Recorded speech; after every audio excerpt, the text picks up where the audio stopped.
आप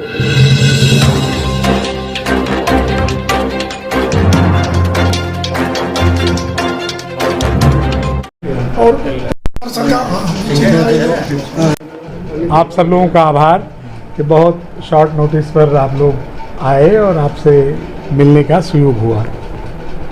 मैं आज गोरखपुर ग्रामीण विधानसभा क्षेत्र के साथियों के बीच पार्टी के जो पदाधिकारी हैं और पदाधिकारियों से लेकर के विभिन्न प्रकोष्ठों के हमारे नेतागण और बूथ स्तर तक के साथियों से मुलाकात करने और आगामी दौर के लिए पार्टी संगठन को कैसे मजबूत किया जाए इस बारे में उनसे परामर्श और उन तक नेतृत्व का संदेश देने के लिए गोरखपुर में आया हूँ।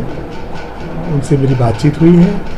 बहुत अच्छी एक बैठक हुई जिसमें लोगों ने अपने सकारात्मक सुझाव रखे हैं और कुछ समस्याएं हैं उन पर भी जिक्र हुआ है।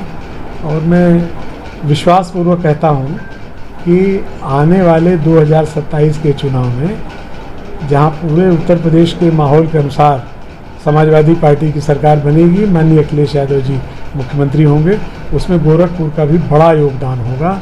ऐसा माहौल मुझे गोरखपुर में देखने से मिल रहा है। अच्छा, प्रधान का चुनाव होना ग्राम पंचायत को, उसको लेकर किस तरीके की तैयारी की गई है?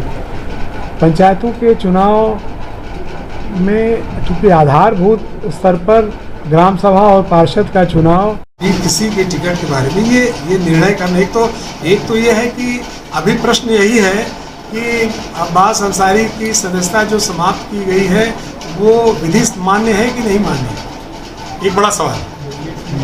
क्योंकि स्वयं सरकार में मंत्री अगर कह रहे हैं कि विधि मान्य नहीं है और उसके विरुद्ध वो अदालत जाएंगे, तो हमारा तो बड़ा सवाल यही है कि भाई जब मंत्री ही जिस सरकार के इस बात से सहमत नहीं है कि उत्तर प्रदेश की विधानसभा से उनकी सदस्यता खत्म करने का फैसला सही है, तो हमसे पूछने का तो मैं अभी तक बहुत दूर बात बनती है। यानी कि अंसारी को आप एनडीए का ही मान रहे हैं? मैं ये आपकी अपनी परिभाषा है। मैंने सिर्फ ये कहा कि वहाँ चुनाव का प्रश्न तो सिर्फ तब पैदा होगा। आपने मुझसे पूछा कि फला या फला, तो मैंने इसलिए बता दिया कि ये तो प्रश्न तब पैदा होगा जब कम से कम वो फैसला ही विधि मान्य हो या कल चुनाव की परिस्थिति आए।